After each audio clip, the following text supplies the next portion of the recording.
What up, YouTube? It's your boy Kurt. We are back with yet another video, man. Be sure to make sure you let your comment and subscribe.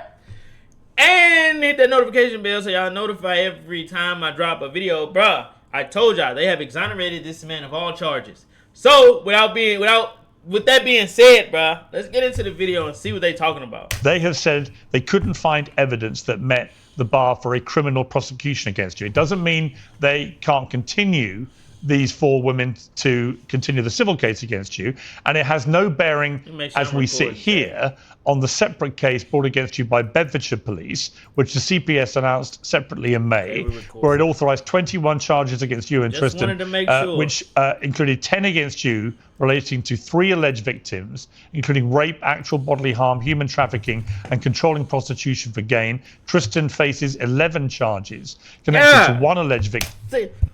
Bruh, 11 charges just because a female said something? Bruh, imagine if we was in a baseball stadium, chat. If you went to the plate 2,000 times and only struck out 3 times, chat. 2,000. Including rape, actual bodily harm, and human trafficking. So when you a playboy like that, bro, you got to protect your money. These women gonna come forward. I feel like 3 out of 2,000 is not bad. Don't shoot the message. Happened today has any bearing on that prosecution by Bedfordshire Police? That's correct. That's correct. And the reason that's ongoing, unlike the other one from Hertfordshire Police, is because they won't tell me who these victims are. And they won't because they know I'll get it thrown out in a week. I'll just say, well, here's the text messages proving they're lying. That's the end of the case, just like happened with the Bedfordshire one. So, correct. These girls can still sue me civilly. I can sue you civilly for having a terrible shirt, sir. It doesn't mean anything. I mean, they're desperate for money. I'm a very famous, very rich, very handsome, very charismatic, very well-known, very tall, very sexy individual. And lots of people want my money, and that's fine. They're going to lose in civil case, too, because they know they've done nothing wrong. And the CPS has already said I've done nothing wrong twice now. So it is what it is. It's just, you know, it's quite interesting, Piers. If I was truly guilty of crimes, imagine how frustrating it would be to watch me for 4 years never go to jail. I mean, it's obvious to the whole world now that the process is the punishment for me, that I've never done anything wrong. Everyone knows I've done nothing wrong. The whole purpose of this is just to drag me to court, slander me in the media, make me spend money on lawyers. The question we should be asking is why? Like, why? Like, why would somebody amass this much success that they got to deal with this kind of bullshit? Why? Tie me up in litigation, restrict my movements, and that's all they're trying to do. The process itself is the punishment. They know I've done nothing wrong from the beginning, and you have sons too. And I like to believe that if your son was accused by all these different states from all around the world of all these heinous acts for 4 years, and he had to suffer jail and house arrest and lose all his money and have his name slandered, 4 years later, when all the cases started falling by the wayside, because the Los Angeles case has also fallen apart and collapsed, you yourself as a father would be standing there saying, this is incredible, this is insane, that we have an innocent man here who's just endlessly attacked. Well, look, as I've said to you repeatedly, I don't know whether you're guilty or not. I follow the process. I'm a journalist. I don't look upon it as a father or someone that knows you or any of these things. To me, the fair and proper way is called due process. And my only concern with you is, have you been afforded due process? What is... Hell no! Bro, that's the whole problem. They locked him up for 4 months for nothing. And it's really nothing now because the charges have been dropped. What's interesting to me is the length of time this is all taking. That doesn't seem to me to be normal. You do hear stories like it, but it seems to me out of the norm. And it's certainly significant today that the criminal prosecution against you by one of these 2 British police constabularies has now been dropped, leaving a civil case there. That is clearly not an irrelevant fact as you and I debate this whole scenario surrounding you. But my question with the Bedfordshire Police, from a legal perspective, are they obliged to tell you who the accusers are? Well, that's what's so interesting. So you made a fantastic point there about this taking so long. The reason it's taking so long is because these cases are imaginary. and they're stretching to the very, very limits of the law to try and pin something on my name. If I had done something wrong, it wouldn't be taking so long. So it's pretty obvious to anyone with a brain now that this is all a setup from the state. As for Bedfordshire, they are legally obliged to tell me who the victims are, the supposed alleged victims. Imagine being able to build an app with your name on it, just by thinking about it. Meet Base 44.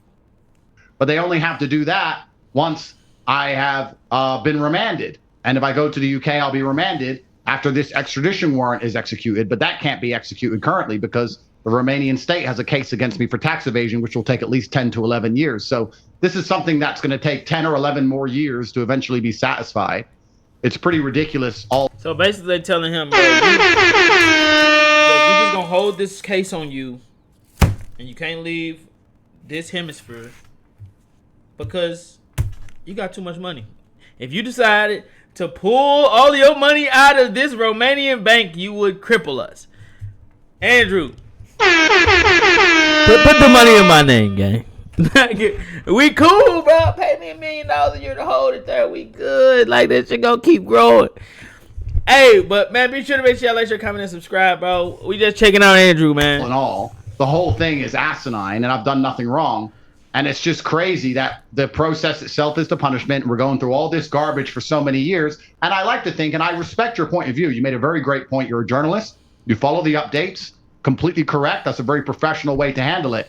But I think also we're human. And from a humanistic perspective, anybody with a functioning mind can look at what's happened to me across these last 4 years and come to the conclusion they were out to get me. They don't have much. They're desperate to try and pin something on me, and they can't seem to make it stick. And that's why it's taking so long. Nothing's really happening. A lot of these cases are falling by the wayside. If I was truly guilty of anything, considering how much they don't like me, I think we both agree I'd be in jail. The case that you mention in Romania, which has to be resolved in totality before you can be extradited back to the UK to face these charges from Bedfordshire police. My understanding is that that whole case is ongoing. It's not just relating to tax issues, that the whole case involving the human trafficking, rape allegations and so on, that is still unresolved. Isn't that correct? Yeah, so what happened there is in December of last year, the entire case under the Biden admin was thrown back to prosecutors for irregular evidence, basically corruption. The entire case file was irregular with corruption. Evidence? They had lied. Irregular evidence? This case should be thrown out immediately. And made multiple mistakes. They had made false translations. They had made false documents for false girls who didn't exist. They lied from head to toe. It's the kind of thing that a prosecutor would go to jail for in a serious country, but of course we're in Romania. And even the Romanian court threw the entire file back and said there's irregularities in evidence. Basically, it was all corrupt. And the entire file was thrown back to the prosecutor, and the prosecutor was told he has to fix this file. Here we stand nearly 11 months later. The file is just sitting on his desk. He hasn't fixed anything. He hasn't changed anything. And the reason for that is because how can you fix things you've made up? You can't. So he's right, but what is important? Right, but this is why the language around this is important, because there are people already, I see it all over social media, who are seizing this development today, which is a not insignificant development. That's why I wanted to talk to you. But they're seizing on it to say Andrew Tate's been cleared of all wrongdoing. And they're saying he was cleared of all wrongdoing in Romania, but that's not actually technically correct as we sit here. Well, technically, yes, it is actually. The case was sent to court. The indictment was put together and sent to court. It went to the preliminary chamber, which is the Romanian version of checking if there's even a case to go to trial. And it was rejected by the preliminary chamber for irregularities in the evidence, saying that this is a falsified case. This is a political case where you've just lied about evidence, prosecutors. Give me something real. That's what the judge said. It's gone back to his desk for 11 months. And what's happened to it since, I'm not sure. Right, but it's now, so my point being, it's unresolved, and that is the reason. Well, hang on, and that's why you've not been extradited back to the UK to face the other charges. I mean, that's from a legal perspective, that is where you are, right? By Romanian law. If they wanted him there, they just trying to tie him up. It seemed like I don't know. When the case I is don't know. rejected, I don't know what it's like to go against the whole government. It goes back I to the don't prosecutor's know. desk, and it can remain there for up to 10 years to basically be tried again at his discretion. So I understand he's going to try again at some point, perhaps with some of the financial crime. As we all know, I have lots and lots of money. I'm very, very rich. The Romanians seem to be unhappy about parts of that. I'm talking so about perhaps myself. he's going to send it back without the human trafficking and just the tax. Or maybe he'll leave a bit of the human trafficking in there. I'm not sure what he's going to eventually send it back with. But when he does send it back, that means it's 10 years before the British state can even attempt to extradite me. So I'll have to just drive around Transylvania in my supercars for 10 years while dealing with the Romanian court system. Well, I mean, that does seem to be a preposterous situation. If indeed they did decide to string this out for many more years, which of course, look, like I said to you, I don't know about your guilt or otherwise. I simply follow the news as it develops.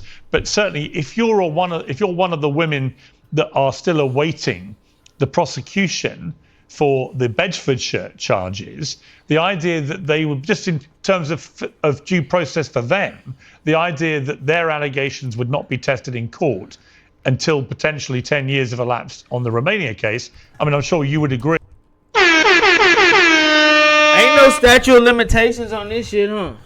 I thought statute of limitations was 7 years. A felony. I mean, a murder, none. But I feel like 7 years. Like, I don't know. Maybe that's just America.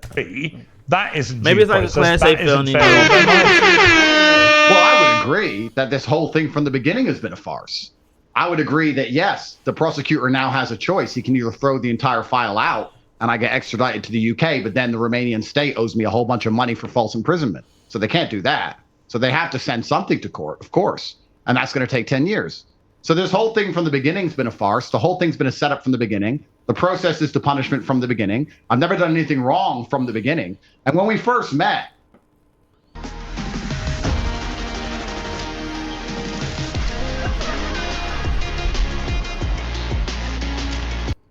when you were here and we were discussing Israel, Gaza, and all those things, all of our discussions were around this Romania case, which was thrown out after our meeting. And now we have this new British case, which popped up after our meeting.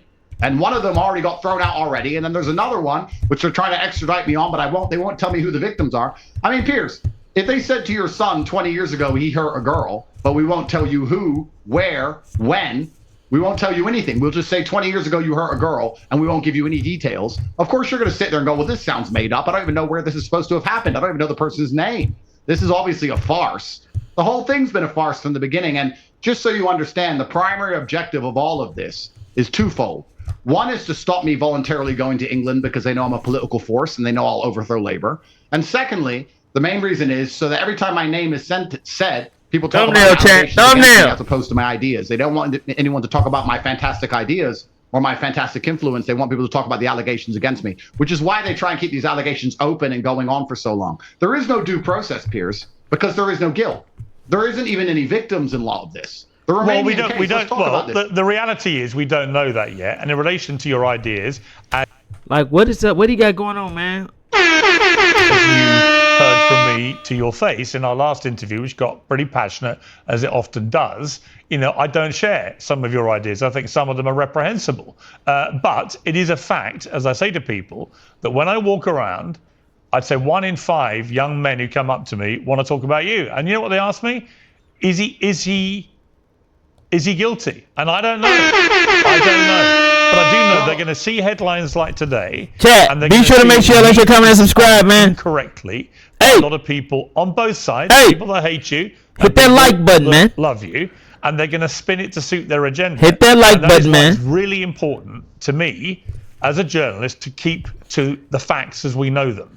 So the question about Romania, if they decide to make a final decision about you, say for argument's sake, they drop the charges against you tomorrow, you would then be presumably immediately extradited to the UK. Is that your understanding? I don't think it would work immediately. They would have to file to drop the charges, and they would have to justify to drop the charges, and they'd have to explain why they put me through all of these things while they don't have a case. And then Cheto would come involved because the European court would have to get involved for why I was falsely imprisoned and I was locked up for 3 years, and they'd owe me about $100 million in lost income. And then there'd be a whole case around that. All my judicial processes would have to finish in Romania before I could be extradited. So either way, it's a minimum of 10 years. Because he's been locked up. Is your instinct? He's locked in a country. That's the man that travels the world. You don't know who's brought these allegations let me know, to man. Bedfordshire Be sure to make sure these 21 charges. But we know it's 3 women in your case, one in Tristan's case. Is it your Like the belief video, that all of man. those women Like the video, are more man. likely than not to have worked for you and Tristan? Absolutely not. I know every girl who worked for me, and they all contacted me and defended me. Every single girl who's Like ever for worked part for me two, has man. defended me.